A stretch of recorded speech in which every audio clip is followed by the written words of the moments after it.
Welcome to Straight Talk for Real Life, produced by Hewlett-Packard Enterprise. With all of the uncertainty in the world these days, we all could use a positive, healthier way to cope with all the stress. More than ever, meditation and mindfulness may be something you want to consider. Now, if you're skeptical, that's okay. But there are millions of people in business, in the tech world, and in sports who swear that meditation makes all the difference. We invite you to listen with an open mind.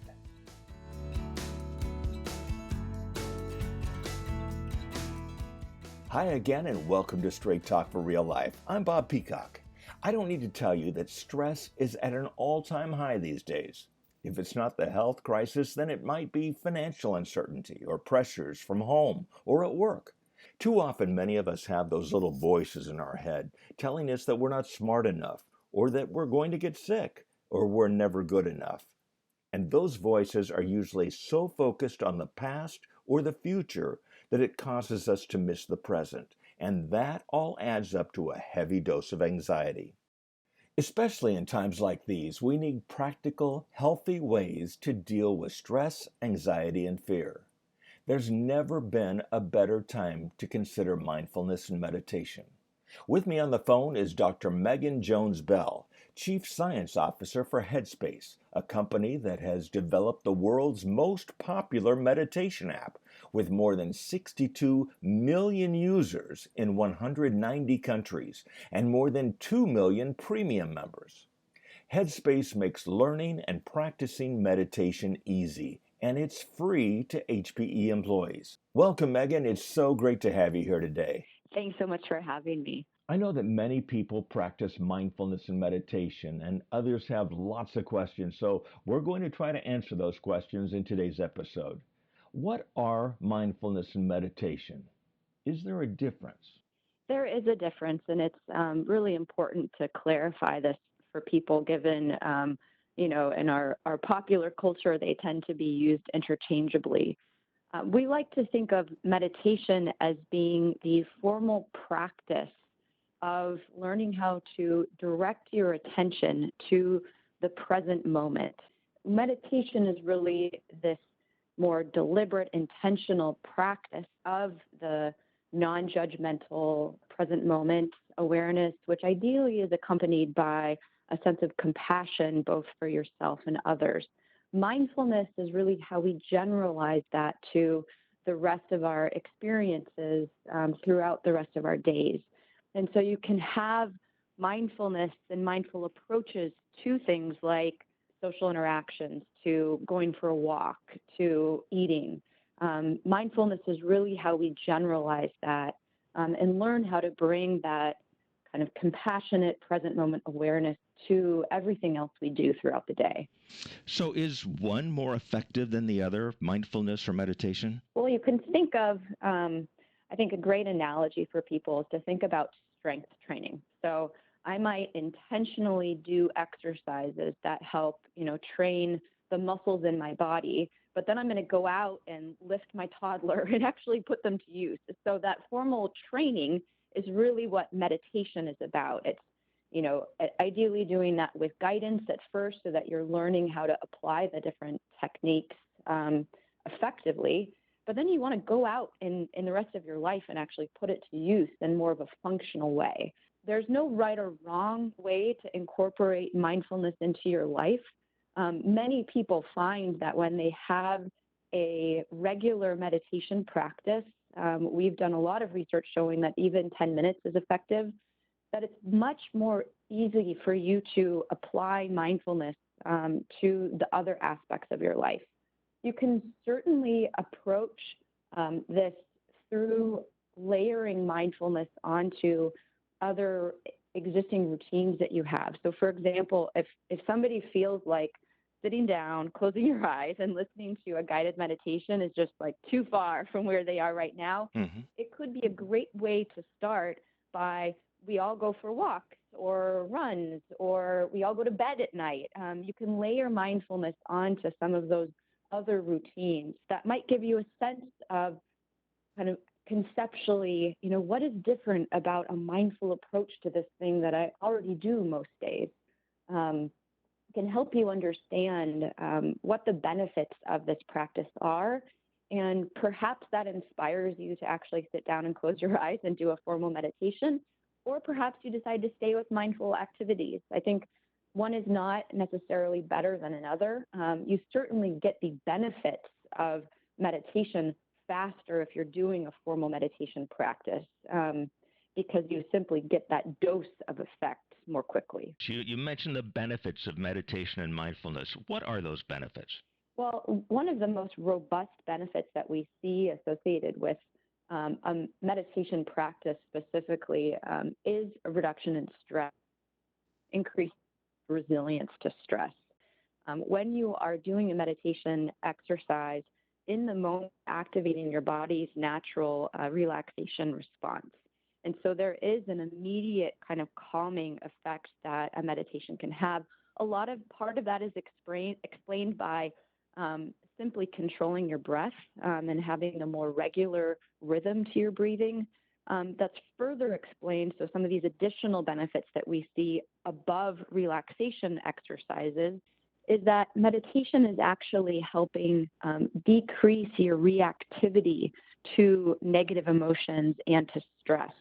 It's actually reducing activation in the part of our brain called the amygdala, which is really our reactivity or emotional center of our brain, and increasing activation in the prefrontal cortex, which is our decision-making, critical thinking, more rational part of our brain. We want both to be engaged in our decisions and our behavior, but it's really about helping us calibrate. Do I really need to react to that stressor so intensely? Am I carrying forward stress from something else and taking it out on, my spouse or my partner in the moment? Meditation is really helping you learn how to leave those past stressors in the past, not really pick up the worry about the future, but really anchor you to the present. We see that in physiological effects of meditation. We see it in brain science, the neuroimaging that we've done on meditators. And so these experiences that people describe when they've done meditation really are mirrored and explained through science. So can meditation help improve your physical health as well? Well, we've certainly seen a lot of professional athletes turn to this practice. One of the main reasons that they have is because of the effect of meditation on your ability to focus. Often, as you described, that negative chatter of our thoughts telling us, we're not going to be good at something, or we focus on the pressure or the need to perform, it actually takes us out of our ability to be, really intentionally focused on what we need to do in a specific situation. And so a lot of athletes are actually using this as a way to manage negative emotions and direct their thoughts to the present, really to improve your ability to focus. And we've done that research on Headspace as well. We've shown that just a single session of Headspace can improve in the moment focus, and that your ability to focus over time is increased through repeated practice of about 10 minutes of meditation. I've read that mindfulness can be applied to just about any situation during the day, but meditation is usually practiced for a specific amount of time. Is that accurate? Ideally, you are practicing meditation deliberately. We recommend that people do it in the morning because it's a great way to kick off your day and set an intention. And then mindfulness, the intention with mindfulness is that you are generalizing this to every moment throughout the rest of your day. Sometimes it's important to be able to think about the future or reflect on the past, but we want to be able to do that in a way where we can stay in a zone of thinking that is constructive, Yes. where you can prepare appropriately for the future, but not have too exaggerated of an emotional reaction to future worries or anticipated stressors. That said, this is not about kind of reducing emotions that are really valid, but it's helping you be present in those emotions and not turn up the volume on them unnecessarily. It's ideally helping you learn how to be more clear-headed and in a little bit more control over your experience, while you can sit with experiences that are challenging, but not be completely overwhelmed by them. The point of meditation is to help you be calm and present in any moment that you experience throughout the day. Are you seeing more men or women using meditation?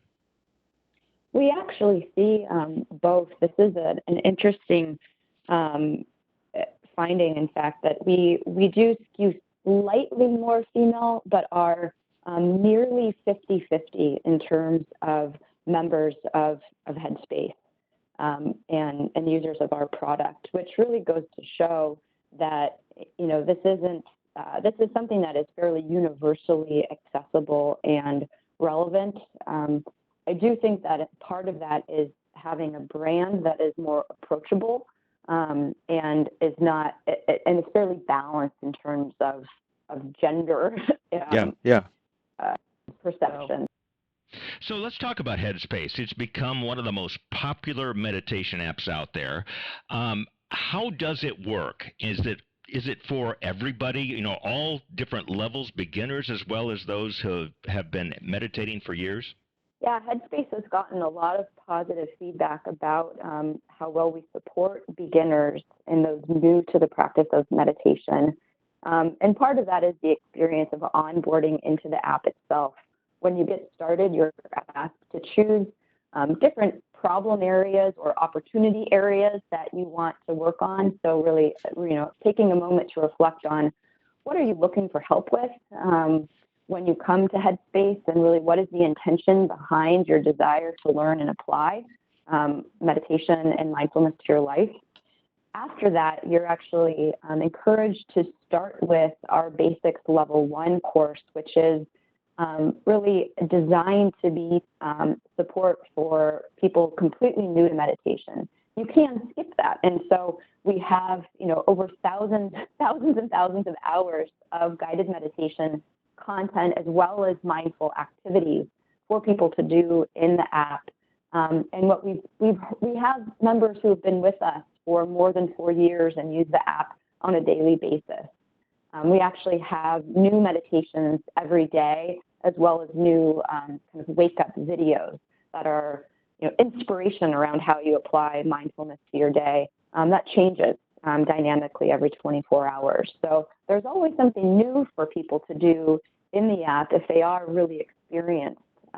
What we hear from people who have already had a meditation practice but still choose to use Headspace is that they find that they prefer to practice with the guidance of our founder, Andy, who is the voice and mindfulness expert behind the app, and that they want to be part of this broader Headspace community. They like having a new topic or theme that they can reflect on in their practice. And so while people certainly can learn and apply meditation and mindfulness on their own, and we see many people go and do that, they often come back from time to time when they want an infusion of support or they want, you know, a new inspiration. Some people might think of meditation as being tied to a religion, but there's really a difference between the religious meditation and the secular mindfulness meditation. Is that right? That's right. And the type of meditation that we practice and teach through the Headspace app is mindfulness meditation. But we've really intentionally designed the product to be accessible to anyone. You know, meditation and mindfulness have been around for thousands of years, and they actually are part of many different traditions. They're also part of many evidence-based psychological interventions. And so we do see that, you know, these core skills have such cross-cutting benefit for people that they have been really widely adopted and really aren't unique to one specific religion or tradition or even, you know, health intervention. And you know that a lot of people are skeptical. And I think as the chief science officer at Headspace, you're kind of the perfect person to answer this next question. Does meditation really work? Is there scientific evidence? There is a wealth of scientific evidence supporting the efficacy of meditation for a variety of different conditions in terms of management of mental and physical health, as well as different clinical outcomes. We've done, we have about 70 studies that are either completed or underway associated with Headspace specifically. 26 of those have already been published in peer-reviewed journals and show that Headspace specifically is effective for reducing stress, improving resilience, reducing negative emotions like symptoms of anxiety and depression, improving focus, as well as improving interpersonal factors.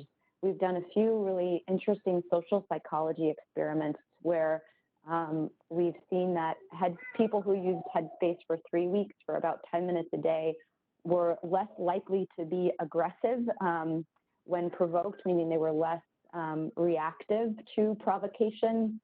They were also less irritable towards others, and they were more compassionate, which we measured by more likely to actually help a stranger in need.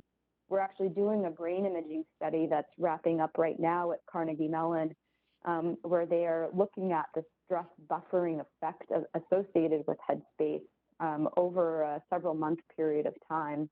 There's great prior research that suggests that frequent meditators are buffered to stress. You can, as well as that meditation can really improve our body's ability to respond to stress, or that we're really less susceptible to chronic stressors when we meditate regularly.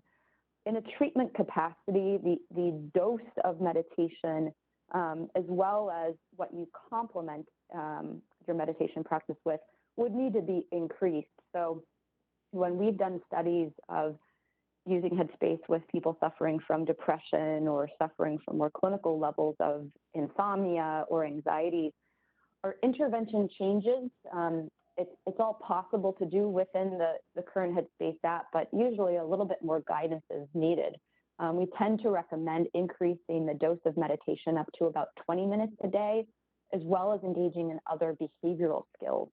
Right now in the app, you can explore our sleep health course, which is a great example of this. We've actually integrated behavioral sleep techniques alongside guided meditations in consultation with an expert who actually developed mindfulness-based therapy for insomnia at Northwestern University. And you can expect to see more of these kind of guided courses coming out of Headspace, where we do try to help individuals learn what behavioral skills could be useful complements to a meditation practice. You can also, do this in consultation with, expert support, and we have a number of health systems that actually incorporate Headspace into behavioral health care, where therapists are recommending Headspace alongside, or really, as a step down or as a replacement for psychotherapy. Looking at the Headspace website, there is a ton of information. If people want to learn more, that is a great place to start. And it looks like there are so many different kinds of meditation for different personal issues like anxiety or weight loss, anger, sleeplessness. Are there different types of meditation? First question. And second, what are the most popular meditations at Headspace? That's a great question. So we do have a number of different meditation techniques that are incorporated into the app, and have recorded courses that are really focused on different problem areas for people. Our most popular courses are courses that focus on stress management, on managing anxiety, on self-esteem, as well as on improving sleep. Sleep has been such a hot topic for us that we've actually built out an entire sleep offering, which you can navigate to through the bottom menu bar at Sleep by Headspace. And that's really been designed to offer up more tailored content for people looking to learn how to create the right conditions for a good night's rest. So that includes content ranging from actually guided meditations that are meant to be used during the day to improve your sleep at night, to wind down exercises you can do at bedtime, sleep music that you can listen to that tries to get your brain in a more relaxed state, as well as these sleep casts, which are actually nonlinear stories that you could listen to. You can think about them as a bedtime story that is boring enough and nonlinear so that you are engaged enough to not be distracted by your own thoughts, but not interested enough to stay awake. These stories are nonlinear in that they don't have a beginning or an end, and they actually reshuffle every time you listen to them, such that you're not anticipating what's going to come next. It's really designed in a way to help you be able to disengage and fall asleep. Oh, that's fascinating. If meditation makes you more aware of your thoughts and your feelings, some people might think that it might make you more aware of the negative emotions that can make you feel even worse. Is that a possibility? Well, I think it's both and in that case. But yes, you certainly can and will experience more awareness of emotions that kind of cut across the entire spectrum of our experience, from positive to negative. At the same time, part of what you're learning how to do in meditation is learn how to sit with those feelings without judgment, while kind of being grounded and calm. So, what you really learn how to do in meditation is learn how to not be overwhelmed by those experiences, but to hold them and sit with them and then kind of move on from them and really find peace and grounding in either returning to your breath or another attentional anchor, like imagining a peaceful place, imagining a light kind of beaming through your body. There's a lot of different tools that Headspace teaches that help people be present with their emotions, but also come back to a experience that really lets you stay grounded in the moment. And we find that actually helps people sit with their experiences more comfortably. And so these emotions, whether good or bad, or physical sensations, they're already there. Meditation isn't causing them. It's simply helping you be aware of it. And if you look at every evidence-based psychological intervention, everything starts with awareness. You really cannot change and learn how to improve how you cope with experiences until you are aware of what's already happening and what you're already experiencing and what you already are doing to manage it. That's really the key first step in any kind of change. Yes, yes. Well, some people may have tried meditation in the past and they thought, nothing's happening, I'm not feeling anything. What are they doing wrong? Well, I think there's really not a wrong or right way to practice meditation. I think some people might be expecting this like lightning bolt of insight after your first meditation session. And these first benefits that you feel are going to be subtle.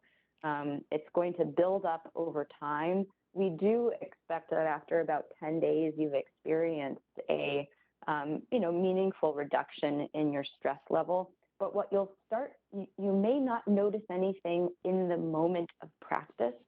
But what you'll notice is that maybe you're a little bit more patient at dinner time with your family. Maybe you're a little bit less reactive when a colleague does something that irritates you. Maybe you're able to focus a little bit better. There are these subtle changes that you will start to observe in other aspects of your life. And that's really why we do it. It's not about being good at meditation in the moment. It's about really building up that muscle in our brain that lets you learn how to observe and be aware when your mind has wandered, when you're caught up in thinking about the future or the past, and bring it back to the present. And so it's really that exercise of observing and then coming back to the present. And the effects of that are most likely to be seen in how we show up for other people in our lives. So Megan, you keep saying practice. Are you saying that intentional? Is that something that it takes a lot of practice before people are going to start feeling the benefits of meditation? It's actually a great call out, an observation. Practice is still even what our founder, Andy Puttycombe, who spent 10 years as an ordained Buddhist monk, describes. He, still has a robust meditation practice, but he calls it a meditation practice to this day, and that's quite typical of experienced meditators. It is, I think, one of the key ideas associated with mindfulness meditation is that of a beginner's mind. It's bringing this quality of a complete novice to anything that you do. And so we like to talk about meditation as being something that you can come into with any level of experience, but there is always going to be room for you to learn and grow and experience different benefits associated with that. But our minds are a fascinating place. Our experiences change every day, and there is no destination that you are trying to reach with your meditation practice.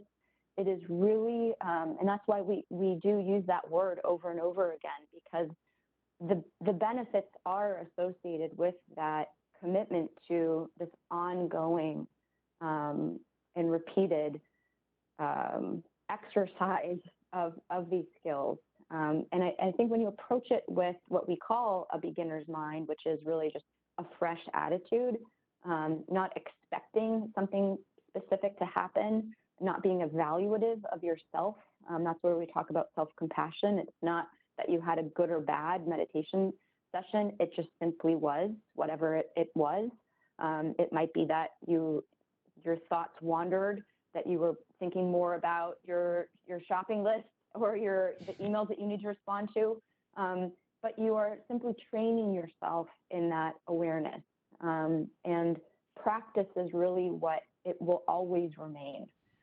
So to get the full benefits of meditation and talking about this practice, some people are going to say, how am I ever going to find the time to meditate? But with this type of meditation, with the app, you can kind of do it anytime, anywhere. Is that right? You can, and we see that, you can start wherever feels approachable for you.